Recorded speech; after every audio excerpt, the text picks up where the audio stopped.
तो जो है अभी तक बायोटेक्नोलॉजी के अंदर हम पढ़ चुके हैं कि डीएनए को कट कैसे करते हैं, यानी रिस्ट्रिक्शन एंजाइम के फंक्शन समझे थे हमने लास्ट क्लास के अंदर, जिसमें हमने देखा था कि जब भी हम किसी डीएनए को कट करके उनको आपस में जॉइन करते हैं, तो उसके लिए सेम रिस्ट्रिक्शन एंजाइम से कट करना ज़रूरी होता है। और रिस्ट्रिक्शन एंजाइम के अंदर हमने एक एग्जांपल पढ़ा था, इको आर1, जो कट करता था या जिसका रिकॉग्निशन साइट क्या थी, GAATTC, जो कि एक पैलिंड्रोमिक साइट होती है। और हमने ये पढ़ा था कि जो रिस्ट्रिक्शन एंजाइम होते हैं, वो डीएनए फ्रेगमेंट को जब कट करते हैं, इससे क्या बनता है, स्टिकी एंड्स बनते हैं। क्या बनते हैं? स्टिकी एंड बनते हैं।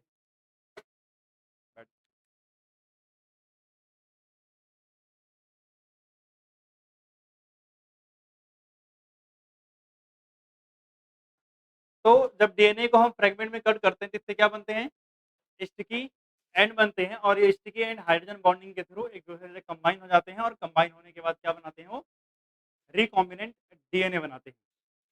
अब अगर मैं बात करूं, तो आज की क्लास का जो हमारा टारगेट है, वो है कि भाई जब डीएनए को आप रिस्ट्रिक्शन एंजाइम से कट करोगे, तो रिस्ट्रिक्शन एंजाइम डीएनए को कट करने के बाद कई सारे फ्रेगमेंट्स में क्या कर देगा, तोड़ देगा। अब आपके काम का कौन सा फ्रेगमेंट है और उस फ्रेगमेंट को सेपरेट कैसे किया जाएगा, इसी के बारे में हम बात करने वाले हैं।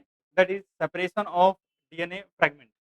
सेपरेशन ऑफ डीएनए फ्रेगमेंट के अंदर जो मेरे पास टेक्निक है, उस टेक्निक का नाम है जेल इलेक्ट्रोफोरेसिस। क्या नाम है? Gel electrophoresis.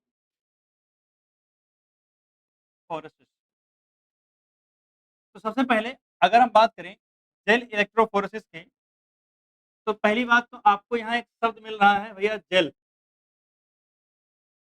सही बात है। तो अगर हम बात करें, तो हम इस टेक्निक के अंदर एक जेल का इस्तेमाल करते हैं, और उस जेल का नाम है एगरोज जेल। क्या नाम है? एगरोज जेल नाम। क्या नाम है? एगरोज जेल नाम है। इलेक्ट्रोफोरेसिस, इलेक्ट्रोफोरेसिस का मतलब होता है separation in presence of electric field, यानी इलेक्ट्रिक फील्ड की प्रेजेंस में हम सेपरेट करेंगे चीजों को। तो यहाँ क्या होगा भाई साहब, सेपरेशन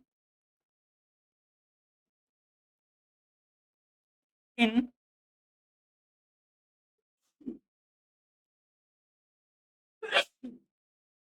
प्रेजेंस ऑफ इलेक्ट्रिक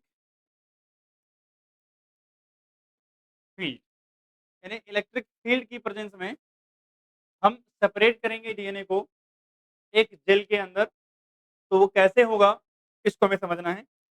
सबसे पहली बात कि सर ये जो जेल हम इस्तेमाल करेंगे, एग्रोज जेल, ये इसके कैरेक्टर क्या होते हैं, कहाँ से ऑब्टेन होती है, वगैरह वगैरह। सबसे पहले अगर हम बात करें जेल की, तो ये ऑब्टेन्ड होती है, ऑब्टेन्ड फ्रॉम सी वीड। कहाँ से? सी वीड। वीड का मतलब समझते ही हो, अनवांटेड प्लांट होते हैं। तो सी वीड जो है, उसका नाम अगर मैं बात करूं, तो वैसे तो क्लास 11th में ये लिखा हुआ था, मैं लिख रहा हूँ यहाँ। हाँ, ग्रेसिलेरिया एंड जिलीडियम। ग्रेसिलेरिया और जिलीडियम, जो कि क्या है, एक रेड एल्गी है। क्या है? रेड एल्गी है। क्लास 11th में प्लांट किंगडम वाले चैप्टर के अंदर था, रोडोफाइसी के अंदर, कि ग्रेसिलेरिया और जिलीडियम क्या है, एक रेड एल्गी है। और इनको हम सी वीड भी बोलते हैं, और इन्हीं से हम क्या ऑप्टेन करते हैं, एग्रोज जेल ऑप्टेन करते हैं। वैसे आपको याद हो तो अगार ऑप्टेन करते थे। अगार में दो केमिकल होते हैं, एगरोज और अगैरोपेक्टिन। तो जब एगरोज जो है, अगार में से एगैरोपेक्टिन को रिमूव कर देते हैं, तो बचा हुआ जो कंपोनेंट होता है उसे क्या बोलते हैं, हम एगरोज बोलते हैं। और एगरोज जो है बच्चे, एक क्रॉस लिंक्ड पॉलीमर है। कैसा पॉलीमर है? Cross linked polymer. Cross linked polymer कहने का मतलब क्या है, कि जब आप एगरोज को देखोगे, तो इसके सारे मॉलिक्यूल ऐसे कनेक्टेड होंगे, जैसे पूरा एक मेश, एक जाले की तरह, एक नेट की तरह बन रहा होगा। मतलब लेट्स से अगर हम मान लेते हैं कि ये सारे के सारे क्या हैं, एग्रोज जेल के मॉलिक्यूल्स के पूरे क्या हैं, थ्रेड हैं। तो मान लिया ये थ्रेड हैं, तो ये कुछ इस तरीके से होंगे कि आपको क्या बनेगा, एक मेश, एक नेटवर्क, एक जाल की तरह दिखेगा। इसी को हम क्या बोलते हैं, क्रॉस लिंक्ड पॉलीमर। क्या बोलते हैं? Cross linked polymer. यानी पूरा अपीयरेंस इसका कैसा होगा? मेश की तरह होगा। और ये जो एग्रो जेल है ना, ये सीविंग इफेक्ट प्रोवाइड करता है। सीविंग इफेक्ट का मतलब क्या होता है? छानना। जैसे अगर हम बात करें तो घर में बहुत सारी छन्नी, जैसे आटा अलग करने के लिए उससे जो ब्राउन वगैरह होता है, चाय छन्नी के लिए चाय छानने वाली जो चाय छन्नी आती है, वो सब क्या है? सीविंग इफेक्ट प्रोवाइड करते हैं, जिसमें आप जब किसी कंपोनेंट को उसके अंदर डालते हो, तो जो चीज़ें छोटी साइज़ की होती हैं, वो उसको क्रॉस करके नीचे चली जाती हैं और कुछ चीज़ें ऊपर क्या कर जाएँगी? रह जाएँगी। इसी को बोलते हैं सीविंग। तो यहाँ भी कुछ इसी तरीके का होगा कि डीएनए मूव करेगा एयरोजेल के अंदर, कुछ डीएनए के फ्रैगमेंट पीछे रह जाएँगे, कुछ आगे चले जाएँगे, तो कैसे होगा ये सब देखेंगे हम। इसके बाद जैसा कि मैंने बताया, क्योंकि इलेक्ट्रोफोरेसिस है, तो मतलब यहाँ हम एक और चीज़ का इस्तेमाल करेंगे क्या? इलेक्ट्रिक फील्ड का। किसका इस्तेमाल करेंगे? इलेक्ट्रिक फील्ड का इस्तेमाल करेंगे। जब हम इलेक्ट्रिक फील्ड का इस्तेमाल करेंगे, तो मेरे पास एक एनोड होगा और एक क्या होगा? कैथोड होगा। अगर हम बात करें, एनोड जो है, वो होगा बच्चे पॉजिटिव चार्ज, और जो कैथोड होगा, वो कैसा होगा? नेगेटिव चार्ज होगा। कैथोड कैसा होगा? नेगेटिव चार्ज होगा। हम डीएनए की लोडिंग, यानी डीएनए को रखते कहाँ पर हैं? नेगेटिव चार्ज की तरफ। कहाँ रखते हैं? नेगेटिव चार्ज की तरफ। यानी कैथोड की तरफ क्या होती है भाई साहब? Loading of DNA. अगर आपने डीएनए को नेगेटिव चार्ज की तरफ रखा है, तो आपको ऑलरेडी पता है डीएनए खुद ही नेगेटिव चार्ज होता है। तो भैया नेगेटिव चार्ज की तरफ रहना थोड़ी चाहेगा। वो किधर जाएगा? एनोड की तरफ, यानी पॉजिटिव चार्ज की तरफ मूव करना चाहेगा। ठीक है ना? यानी यहाँ पर जो हम रखेंगे, तो जो डीएनए है, ये डीएनए इटसेल्फ नेगेटिवली चार्ज, तो नेगेटिवली चार्ज डीएनए कहाँ जाएगा? नेगेटिवली चार्ज डीएनए फोर्स्ड, ये मजबूर कर दिया हमने, टू मूव टुवर्ड्स एनोड। तो ये किधर जाए मूव करके? एनोड की तरफ जाए। और किसके through? Via agarose jail. Via agarose jail. Agarose jail के थ्रू जाएगा। ठीक। तो अगर मैं बात करूँ, एक छोटा-सा डायग्राम बनाऊँगा मैं। ठीक। अगले पेज पे चलो, जल्दी से करो।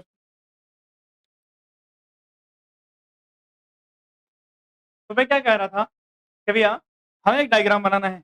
और वो डायग्राम क्या है? देखो ध्यान से, ये वाला प्यारा-सा खूबसूरत सा डायग्राम। ये हमारे पास एक कंटेनर है।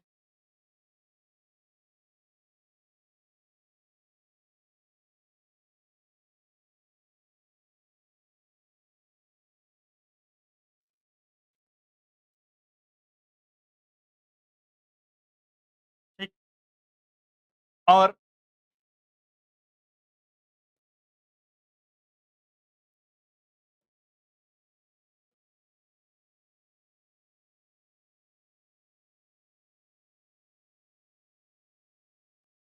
चीटिंग क्या होती है?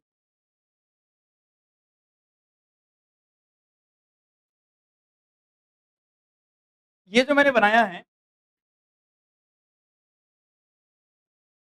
इनको हम बोलते हैं बच्चे वेल। क्या बोलते हैं इनको हम? वेल। और इन वेल में हम क्या रखते हैं? डीएनए को। किसको रखेंगे इसमें? डीएनए को। मतलब इनके अंदर हम क्या रख देंगे? डीएनए के फ्रैगमेंट्स को रख देंगे। अब ये वाला हिस्सा क्या होगा? कैथोड होगा। क्या होगा? कैथोड। और ये वाला हिस्सा क्या होगा? एनोड होगा। आपको पता है एनोड पॉजिटिव होगा और कैथोड कैसा होगा? नेगेटिव होगा। डीएनए पे खुद नेगेटिव चार्ज होता है, तो डीएनए को हमने मजबूर किया है किधर जाने के लिए भाई साहब? एनोड की तरफ मूव करने के लिए। जब डीएनए एनोड की तरफ मूव करना शुरू करेगा, तो क्या होगा? देखना ध्यान से।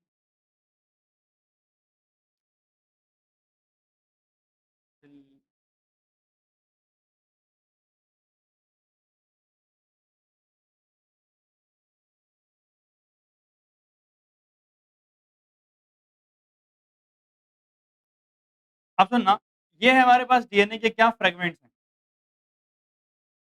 जो बड़े डीएनए के फ्रेगमेंट होंगे वो पीछे रह जाएंगे, और जो छोटे डीएनए के फ्रेगमेंट होंगे वो कहाँ चले जाएंगे, आगे चले जाएंगे।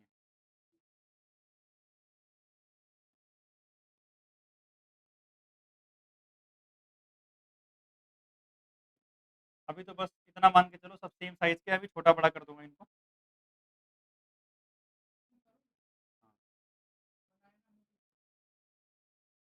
सबर रखो थोड़ा।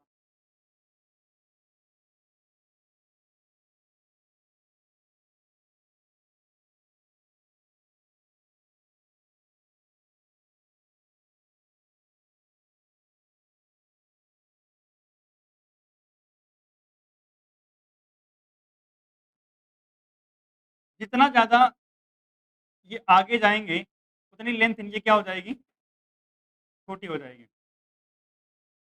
क्या हो जाएगी, लेंथ छोटी।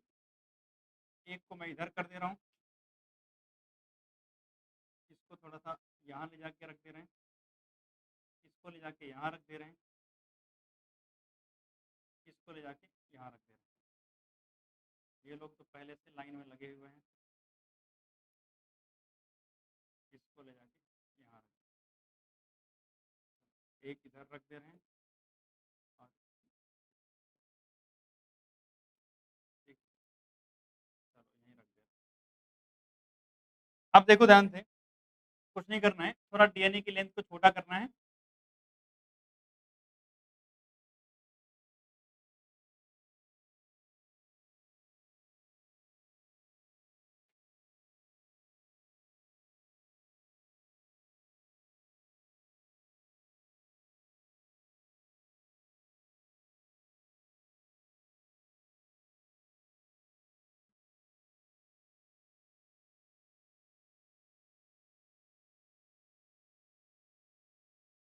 वैसे आप बहुत ज़्यादा छोटा बड़ा नहीं करोगे तब भी चल जाएगा, लिख लोगे, पता होना चाहिए, और कुछ नहीं।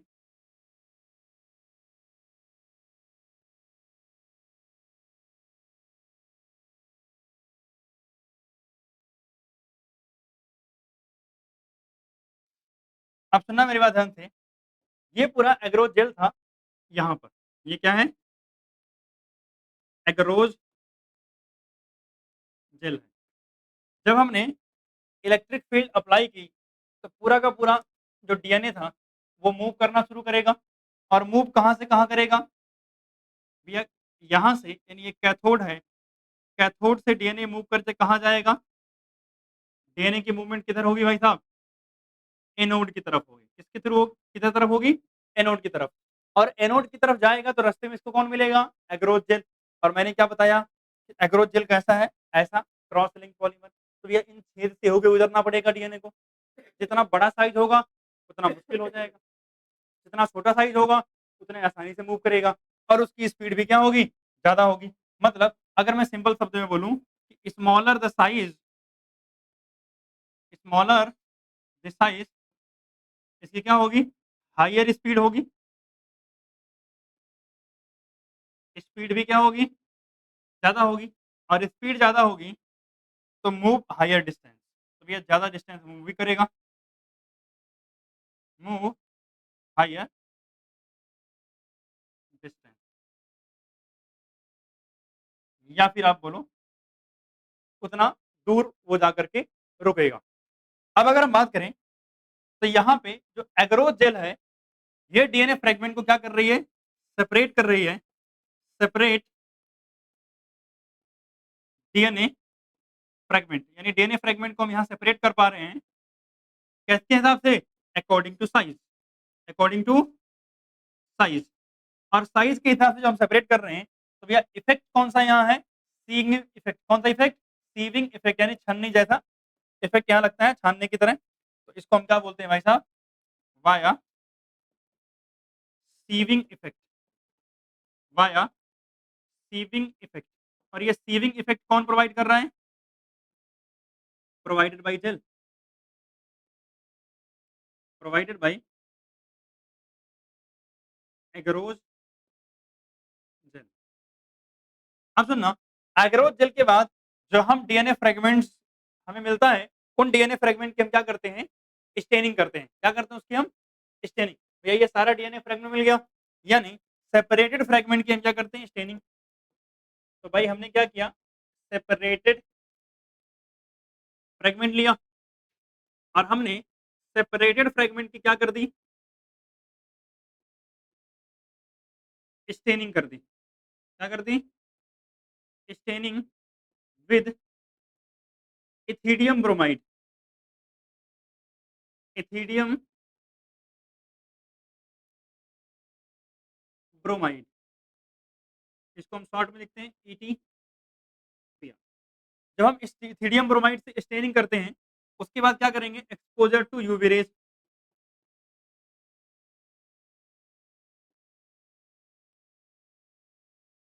Exposure to UV rays. फिर हम क्या करेंगे भैया, रेडियोग्राफी करेंगे या ऑटो रेडियोग्राफी, या ऐसे बोलो, एक्सपोजर टू यूवी रेज जब हम करेंगे तो उसके बाद हमें क्या दिखाई देगा, ऑरेंज कलर के बैंड दिखाई देंगे। क्या दिखाई देंगे? ऑरेंज कलर के बैंड डीएनए के।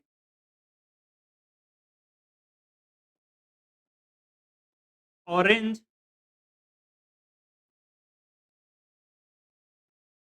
कलर्ड बैंड ऑफ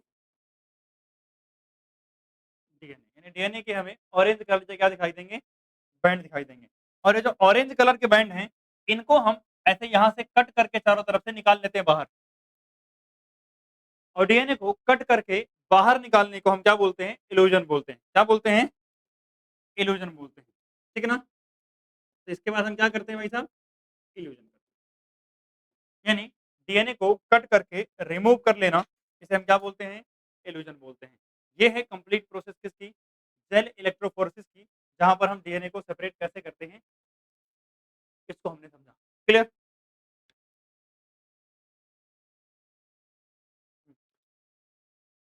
तो अगर आगे बात करें, यहाँ तक आप समझो क्लियर है कि जेल इलेक्ट्रोफोरेसिस क्या होती है, और जब डीएनए फ्रेगमेंट सेपरेट होंगे तो कैसे होंगे, अकॉर्डिंग टू साइज। अच्छा, अगर मॉलिक्यूलर वेट के हिसाब से बोले तो भी बोल सकते हैं, क्योंकि जिसका साइज ज्यादा होगा उसका मॉलिक्यूलर वेट ज्यादा, और जिसका साइज कम उसका मॉलिक्यूलर वेट क्या होगा, कम होगा। तो अगर मैं बात करूं, जहां पर हमने वेल बनाए हैं उसके स्टार्टिंग पॉइंट में कौन से फ्रेगमेंट होंगे, स्मॉल साइज के, सॉरी स्मॉल कह रहा हूँ, लार्ज साइज के होंगे। और वेल से जो दूर जाओगे तो यहाँ क्या मिलेंगे, स्मॉल साइज के फ्रेगमेंट आपको देखने को मिलेंगे। ये डायग्राम एनसीईआरटी के अंदर बना हुआ है।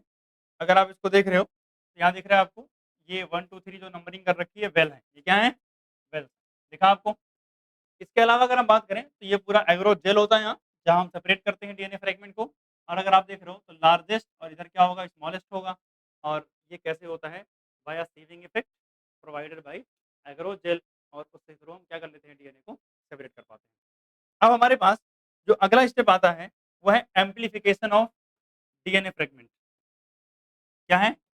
Amplification of DNA fragment. Amplification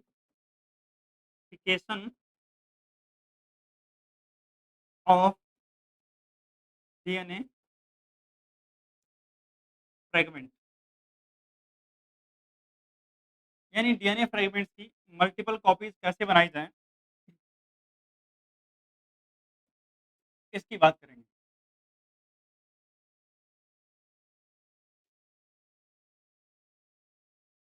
तो अगर हम बात करें,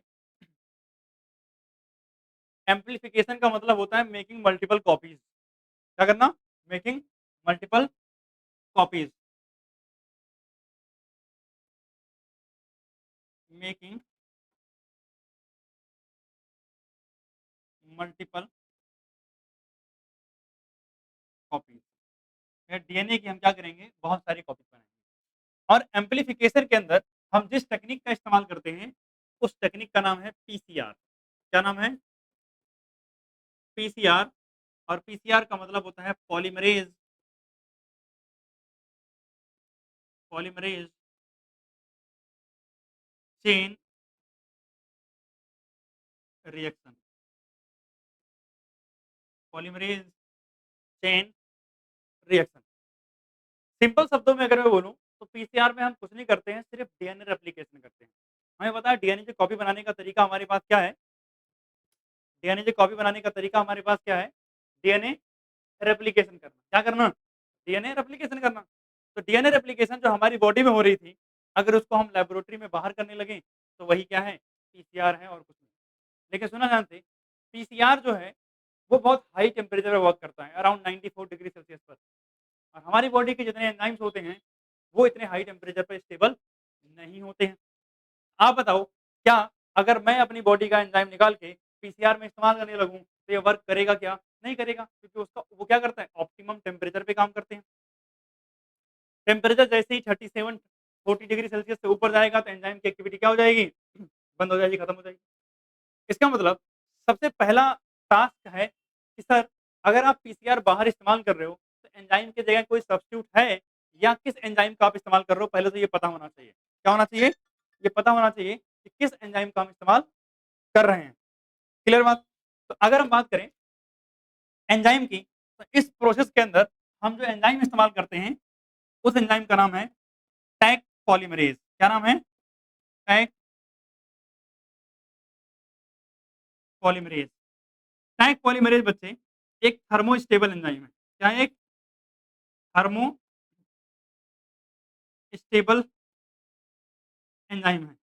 थर्मोस्टेबल एंजाइम का मतलब क्या होता है कि सर ये एंजाइम वर्क करेगा at high temperature. Work at high temperature. कितने टेम्परेचर काम करेगा? हाई टेम्परेचर पे काम करेगा। और दूसरी बात बताऊं, तो ये एंजाइम हमने ऑब्टेन कहां से किया है? ऑब्टेन फ्रॉम बैक्टीरिया, जिसका नाम क्या है? थर्मस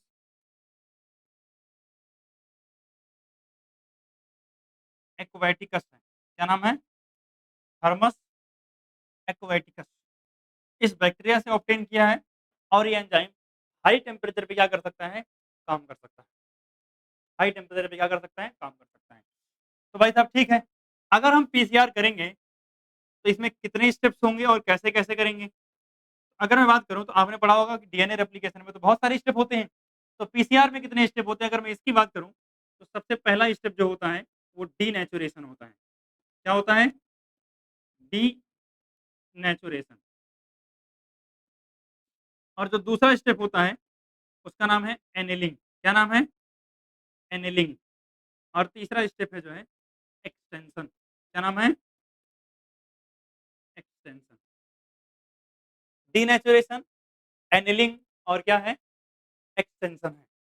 अगर हम बात करें, तो एक बार डायग्राम के थ्रू इन स्टेप को देखते हैं। सबसे पहले सुनना मेरी बात ध्यान से। ये मेरे पास डीएनए का क्या है? फ्रेगमेंट है। डीएनए है। अगर मैं बात करूं, तो डीएनए डबल स्टैंडर्ड होता है, तो मैंने क्या कर दिया? डबल स्टैंडर्ड बना दिया।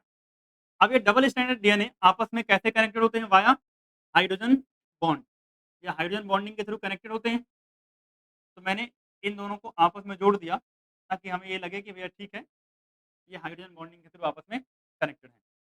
आपको बताएं, एक स्ट्रैंड अगर 3 प्राइम टू 5 प्राइम होगा, तो दूसरा स्ट्रैंड 5 प्राइम टू 3 प्राइम होगा, यानी दोनों स्ट्रैंड एक दूसरे से क्या होते हैं? कॉम्प्लीमेंट्री होते हैं। अब सुनना, सबसे पहला स्टेप क्या होता है? आपने रेप्लिकेशन पढ़ा है, और रेप्लिकेशन में आपने देखा था कि सर रेप्लिकेशन के लिए सबसे पहले दोनों स्ट्रैंड को सेपरेट करना पड़ता है।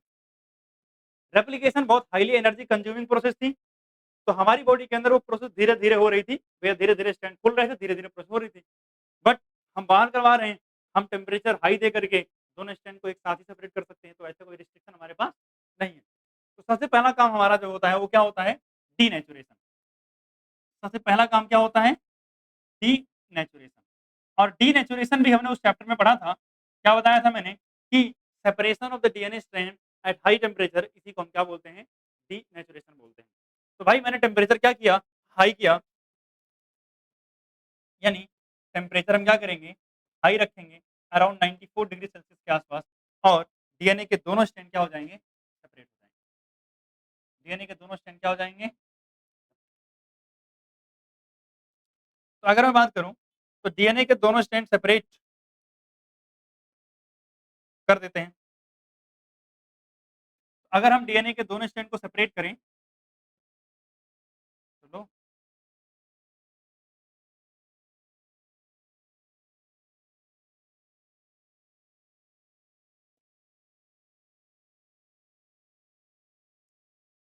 ये साथ में ही जाएगा ना, थोड़ा कुछ जुगाड़ और करना पड़ेगा।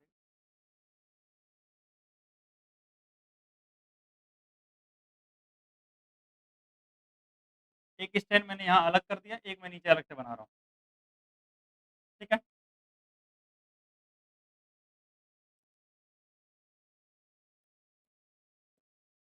क्या कह रहा हूँ?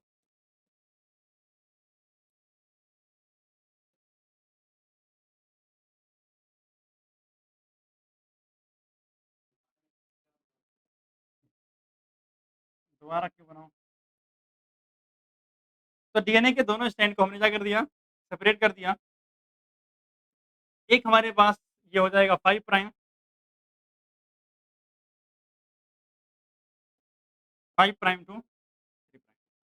जब डीएनए के दोनों स्टैंड सेपरेट हो जाते हैं, तो इन दोनों स्टैंड के ऊपर हम आपको पता है आरएनए प्राइमर ऐड किया जाता है, और आरएनए प्राइमर ऐड करने के बाद आपकी ट्रांसक्रिप्शन की जो है रेप्लिकेशन की प्रोसेस क्या होती है, स्टार्ट होती है। प्राइमर क्या होता है? Primer is a short segment of RNA, यानी आरएनए के छोटे से क्या है, सेगमेंट है। आरएनए के क्या है, छोटे से सेगमेंट है।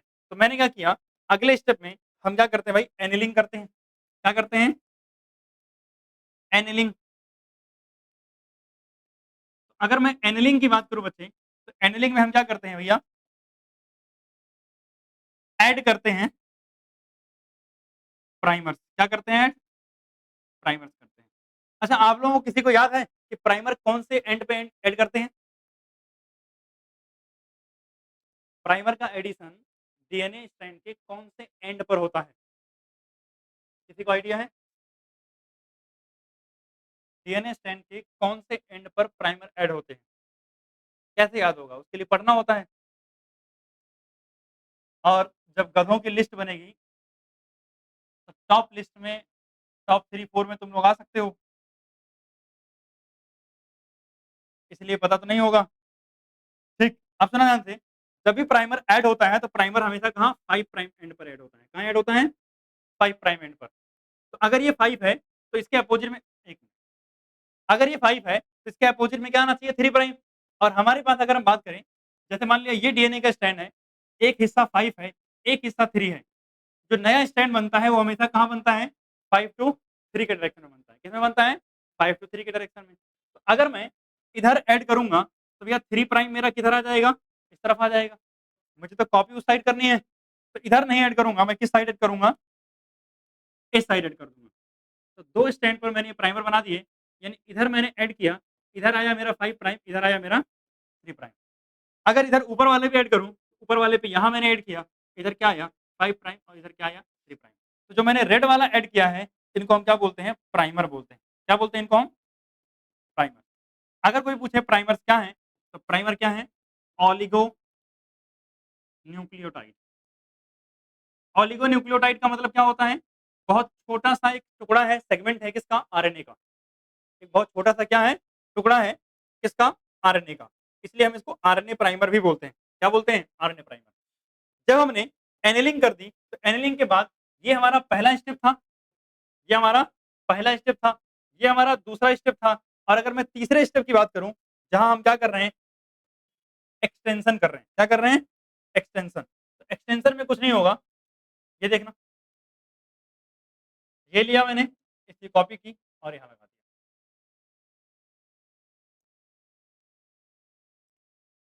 ये हमारा थर्ड स्टेप है।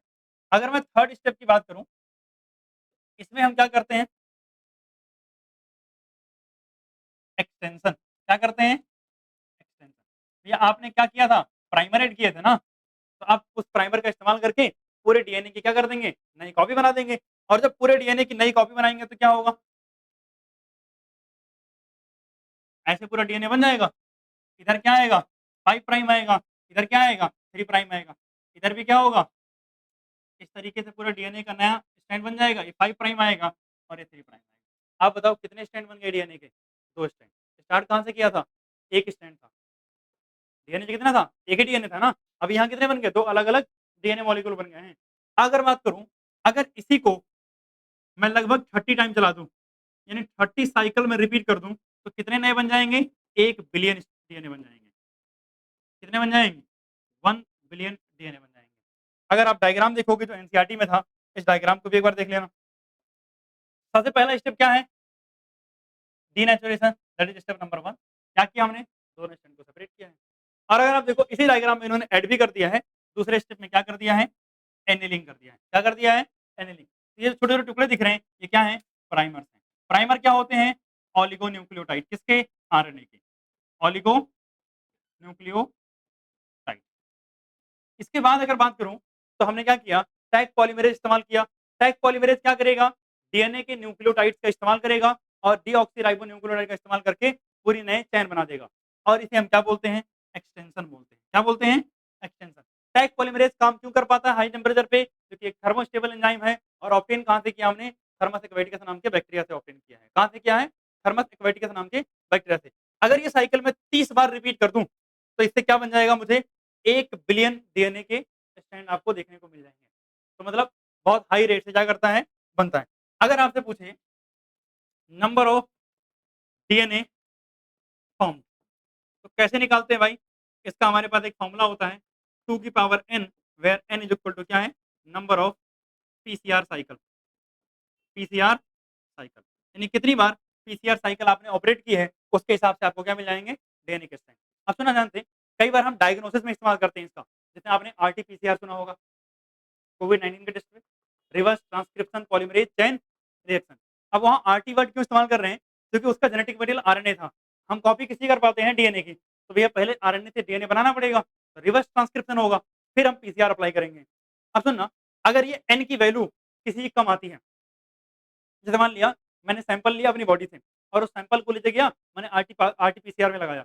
आरटी-पीसीआर में मैंने आरटी-पीसीआर में 2 ही या 3 साइकिल या 4 साइकिल ही चलाई। 3 या 4 साइकिल के अंदर ही डीएनए बड़े लार्ज अमाउंट पे आ गया कि मैं उसको आसानी से डिटेक्ट कर पा रहा हूँ। एक तो तरीका ये है। अगर मैंने अपनी बॉडी सैंपल लिया, गया आरटी-पीसीआर कर रहा हूँ मैं और मैंने कम से कम 50-60 साइकिल या 70 साइकिल चलाने के बाद मुझे डीएनए एक सफिशिएंट अमाउंट में मिला, जिसको मैं क्या कर पा रहा हूँ? डिटेक्ट कर पा रहा हूँ। तो एक में डिटेक्शन कब हो रहा है? 50-60 साइकिल के बाद। एक में डिटेक्शन कब हो जा रहा है? 8-10 साइकिल में हो जा रहा है। तो आप बताओ कौन-सा पर्सन ज़्यादा इन्फेक्टेड होगा? जो 8-10 वाला है? भाई साहब, उसकी बॉडी में पहले से कोरोना वायरस के जेनेटिक मटेरियल मिल रहे हैं। तभी तो सिर्फ 2 या 4 साइकिल के अंदर बहुत सारा जेनेटिक मटेरियल मिल गया, जिसको आप डिटेक्ट कर पा रहे हो आसानी से। लेकिन जिसके नंबर ऑफ साइकिल क्या हैं? ज़्यादा हैं, मतलब उसमें बहुत माइन्यूट अमाउंट में था, लेकिन उसका इन्फेक्शन क्या हुआ है? अभी बहुत ज़्यादा नहीं स्प्रेड हुआ है। तो खतरा किसको ज़्यादा होगा? जिसकी पीसीआर साइकिल क्या होगी? कम और जिसकी पीसीआर साइकिल जितनी ज़्यादा है, उसको उतना ज़्यादा कम खतरा होता है। क्लियर बात है? तो इस तरीके से आरटी-पीसीआर में हम क्या करते हैं? डायग्नोसिस भी करते हैं, टेस्ट के लिए और कई सारी जगहों पर इस्तेमाल करते हैं। पीसीआर का इस्तेमाल एक जगह और करते हैं हम, कैंसर के डिटेक्शन में, पढ़ा था हमने। कैंसर डिटेक्शन में, एड्स डिटेक्शन में भी हम पीसीआर का इस्तेमाल करते हैं। ठीक? तो पीसीआर एड्स डिटेक्शन में, कैंसर डिटेक्शन में भी इस्तेमाल की जाती है। ये सब बातें आपको ध्यान रखनी है। एक बार आप इसको नोट डाउन करो। तो आज की क्लास में जो है हमने पीसीआर और जेल इलेक्ट्रोफोरेसिस ये 2 टेक्निक पढ़ी है जिसमें सेपरेशन किया है और जो है डीएनए की अगर मल्टीपल कॉपीज़ बनाने की नीड पड़ती है तो कैसे बनाएँगे ये हमने सीखा है। अब अगली क्लास में जो है हम पढ़ेंगे कि डीएनए को हम किसी ऐसे मॉलिक्यूल के साथ जोड़ेंगे जो मेरे डीएनए को ले जाकर के किसी दूसरे ऑर्गेनिज़्म की बॉडी में ट्रांसफ़र करेगा। उस डीएनए को हम बोलते हैं वेक्टर। वेक्टर वर्ड आपने पहले भी सुना है। जैसे बीमारी को फैलाने वाले को भी क्या बोलते हैं? वेक्टर ही बोलते हैं। तो मतलब किसी चीज़ को ले जाने वाला कैरियर जो होता है उसे वेक्टर बोलते हैं। तो अगली क्लास का हमारा टॉपिक रहेगा कि वेक्टर क्या होता है और जो है वेक्टर के पास क्या-क्या फीचर होते हैं और किस तरीके से हम अपने डीएनए को वेक्टर डीएनए के साथ अटैच करते हैं, ये सारी बातें। ठीक है ना? तो बस आज के लिए यहीं तक।